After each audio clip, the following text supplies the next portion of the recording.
Guys, NRL vid 090 back here in another video today. I'll be getting to my round 7 NRL review for 2020. Guys, I have a bit of a sore throat, and sorry if you realise I don't feel 100% while doing this video, and I don't feel that focused because I don't know, I've been very tired all day. My throat's giving me an absolute my throat's really giving me hard time. It's driving me nuts, and yeah, so please don't mind if I don't feel great in this video or focus that much, but yeah, let's get into the review. Panthers Rabbitohs on Thursday night footy. Panthers played well, and they defeated the Rabbitohs 20 points to 12. Man of the match, Nathan Cleary. I thought he was excellent. His kicking game and everything else. He was clinical in that game. Well done to Nathan Cleary. Isaiah Yeo had another decent performance at lock. He was solid. The Panthers' attacks looks very strong, and yeah, I thought Brent Naden made a successful return to first grade. Stephen Crichton was a handful out wide. Penrith are looking really good. They're looking really good. Their combinations are gelling fast. Yeah, they look like a real threat this year, the Panthers, to the top 4 in the rest of the competition, the Panthers. So good to see them get up. With the Rabbitohs, though, they tried. They had a lot of effort in them, but the discipline around the end let them down because they were in for most of the game. But then just the errors and discipline and all that pretty stupid stuff got the better of them, and yeah, they lost their guard throughout the game. I thought Liam Knight was solid. He was okay. Lateral Mitchell had an okay performance again at fullback, but overall the Rabbitohs weren't that great. The Panthers wanted it more, and yeah, they tried Rabbitohs, but Panthers were just a better side.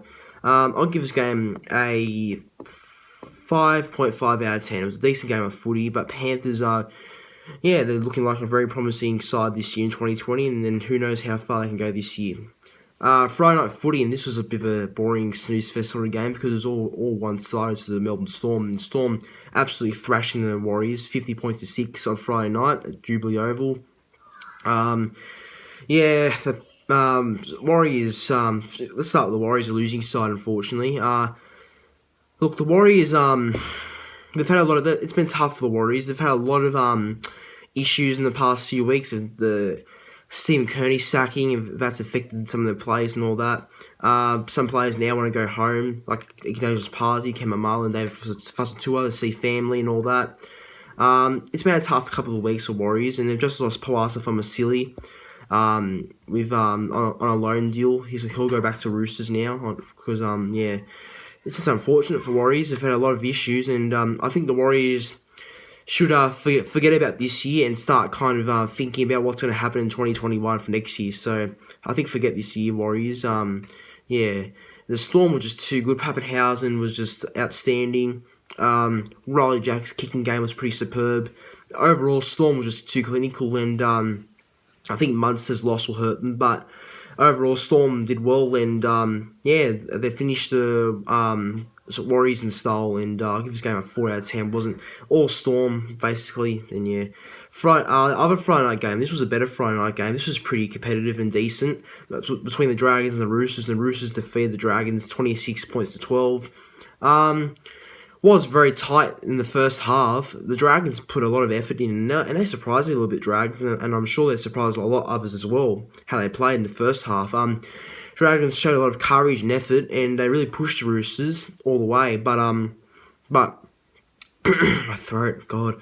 But yeah, like the Roosters eventually fight back. That's typical for any good side. They do fight back, and yeah, despite losing Victor Radley and Sam Verrills pretty early in the game with possible season-ending injuries, that's tough, but they still played quite well, the Roosters, and and you know what? When Victor Radley especially went off, they had to change their attack, and yeah, like you don't often see the Roosters throw the ball around and like do all these offloads and throw the ball around frantically, like moving the ball all of a sudden all the time. You don't see that from Roosters that often, and yeah, they had to change their attack with Victor Radley going off, and overall, I thought it was an impressive performance by the Roosters, and yeah, shows why they're the best team for a reason. Despite having injuries, they still fight back and win. I'll give this game a 6 out of 10. Good game on Friday night. A good game of footy on Friday night. How good. Saturday football, and who saw this coming? The Cowboys smashing the Newcastle Knights, 32 points to 20. Sorry. Yeah. Well, the Knights started very poorly. I thought Knights' execution was pretty shite. Ponga had a very off game. I thought. Didn't do much. He was pretty poor in attack and defensively was pretty bad. Cowboys ran riot over the Knights. Reece Robson was punishing the Knights. Jake Clifford's kicking game was so superb, it was excellent. And Hamisa Tabai-Fidel is looking like a very good, promising young player for the future. So look out for him. He's a good player, Hamisa. And then, had a great game at fullback, I thought. Overall, but the Knights, they need to work on a few things. They've gone down. That game was a bit of a downhill sort of game and a bit of a wake-up call for Knights, unfortunately. So, yeah, I don't know. Knights were just a bit off in that game. And Cowboys really turned up for it. The Cowboys, I think Knights kind of they thought that they'll breeze past the Cowboys. I think, and they took the Cowboys too lightly. But you can't do that in footy. You got to play for 80 minutes. You can't just think. You can't just think you're going to win. You got to actually play for a win. So that was a Knights situation. I thought they thought they're going to win, but didn't play for the win. So. Cowboys deserve the win. They were too good. Good signs of Cowboys, I thought. And, back to the drawing board for Newcastle. I'll give this game a 5.5 out of 10. Now, the second game, this was a bit of a surprise. And, the Titans... my throat. Anyway, the Titans... that was good to see them put up a good performance. Beating the Broncos at Suncorp Stadium, 30 points to 12. And a fun fact, actually, the Titans have won more games at Suncorp Stadium than they actually have at Seabus Super Stadium. So they have a great record at Suncorp and against Brisbane Broncos as well, apparently, by stats. Start with the Titans, actually. Ash Taylor's kicking game was so good. It's good to see Ash Taylor find a bit of confidence in his game and really took control of the Titans in attack and all that. Got the first try for the Titans and had a very good game overall, and it's good to see from Ash Taylor. I think the number 6 role suits him. And Jamal Fogarty at halfback seems to be playing quite some good footy as well. Ash Taylor and Fogarty seem to be a good combination at the moment, so that's good to see. Kevin Proctor was on fire. Foda Waker was excellent, I thought, and Sam Lasoni was pretty decent as well for the Broncos. And oh boy, the Brisbane Broncos are full of woes at the moment. They are in a very hurtful place at the moment. They're in full pain, the Broncos, man. I don't know how you fix that club at the moment, in the state they're in.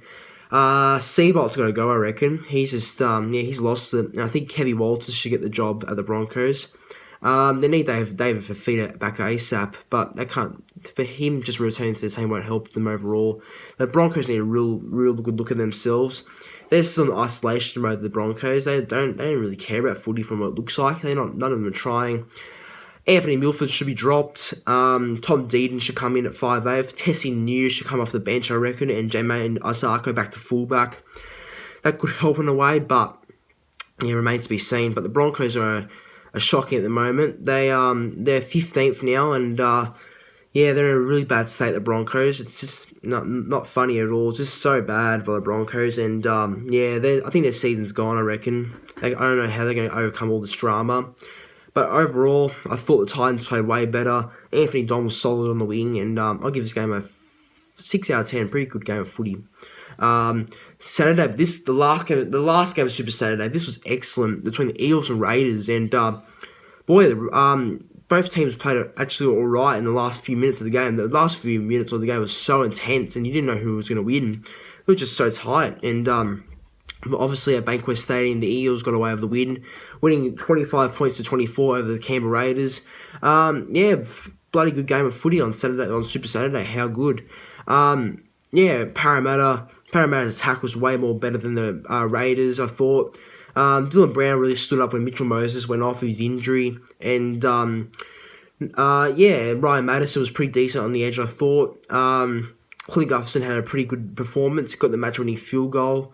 And it was overall a good team performance by Parramatta, I thought. And, they were just way better than the Raiders on that night. The Raiders tried, but their attack's awful at the moment. They are...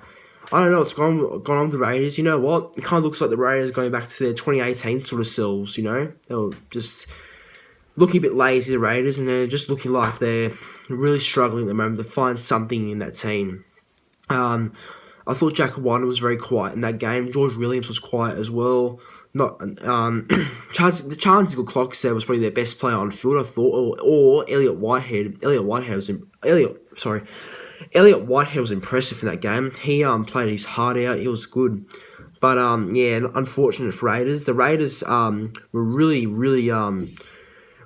looking good towards the end. We had a good fight back around the end of the game because they were losing 24-12 at one point to the Eels, but they came back well, pretty strongly. But Eels were obviously the better team. They deserved the win, but it could have gone either way at the end, I reckon. But I'll give this game a 7 out of 10. Great game of footy. Now, Sunday footy, and unfortunately, my Manly Sea Eagles went down to the Cronulla Sharks. 40 points to 22, and yeah, not a good performance by Manly, unfortunately, my team. But let's get into the Sharks first. They actually played well, the Sharks. Their back five is way more talented than ours, that's for sure. Sean Johnson had a fantastic game. You know what? That Sean Johnson and Sione Katoa combination out wide is excellent. That's a good combination of progress, and it looked like a very positive edge that Sean Johnson and Katoa sort of side. It's great. Sharks' execution was better. Their attack was more cleaner than Manly's.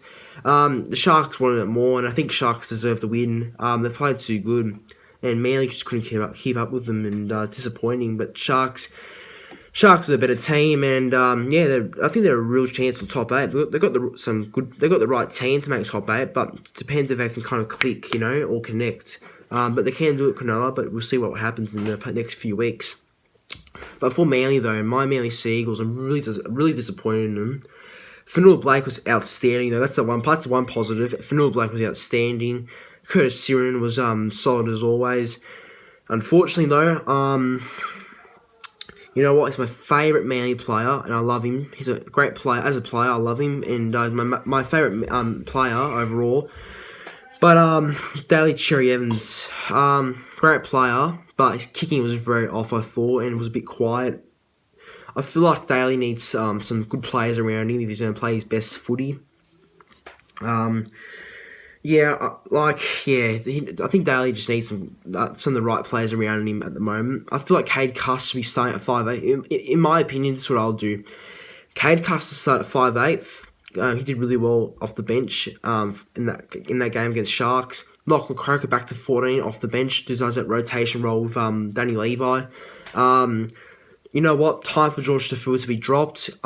Georgie, you've been a great clubman for Manly and all that, and yeah, you're full Manly, George. But yeah, your errors over the years have really got all Manly fans stressed out. You're a good player and all, but there needs to be a change. I think Tafua needs to kind of go get dropped or something, or can go somewhere else. But yeah, there needs to be a change. His errors are just costing us too many things, unfortunately. And I think Tavita Funa is the next best thing for us, so he should be going on the wing for George Tafua. Yeah, but I think there needs to be a bit of changes there. I think Albert Hopewadi should get his day at fullback next week. We need a bit of energy. And if you don't really know who Albert Hopewadi is, go on YouTube and search up. Go on YouTube and search up Albert Hopewadi highlights if you don't really know who Albert Hopewadi is, because he's a great young player, full of potential, and he's the next best thing, I reckon. He should go to fullback since Tom's out. We need a bit of energy and attack at the back. Yeah, so Manly needs some changes for next week against Knights, and yeah, back to the drawing board for Manly. So I'll give this game a 5 out of 10. Now, last game of Sunday between the Tigers and the Bulldogs. The Tigers absolutely thrashed the Bulldogs 34 points to 6. Yeah, disappointing for the Bulldogs. I guess that goes to show you why the Bulldogs are at the bottom of the table at the moment. Have no attack the Bulldogs, and just a poor team performance overall. They just didn't really try the Bulldogs, did they? Tigers, although on the other side, were great, I thought. Their attack was solid. Josh Reynolds had a pretty decent game. So was Nofaluma, who's a real threat out wide. Got those 2 tries. Adam Dewey had a pretty solid performance overall. But yeah, Tigers were too good. The Bulldogs need to really look at themselves, and Paul Dean Pay's under a lot of pressure at the moment. Yeah, it's just not happy days at the Bulldogs, and they really need to change something there badly. And I guess all Bulldogs fans would be saying the exact same. But Tigers have been playing well. Tigers are now 6, I believe, on the ladder. So yeah, positive things looking good for the Tigers. Some good things are happening over there. Yeah, I'll give this game a 4.5 out of 10. Wasn't a great game of footy, but at the start it looked pretty decent. But it just, yeah, it was all Tigers really who had the momentum, and yeah, good win by Tigers overall, 34.6 over the Bulldogs. But guys, that's my round 7 NRL review for 2020. Hope you guys enjoy. Please like, comment, subscribe, share it to your friends, and see you in the next one. Peace.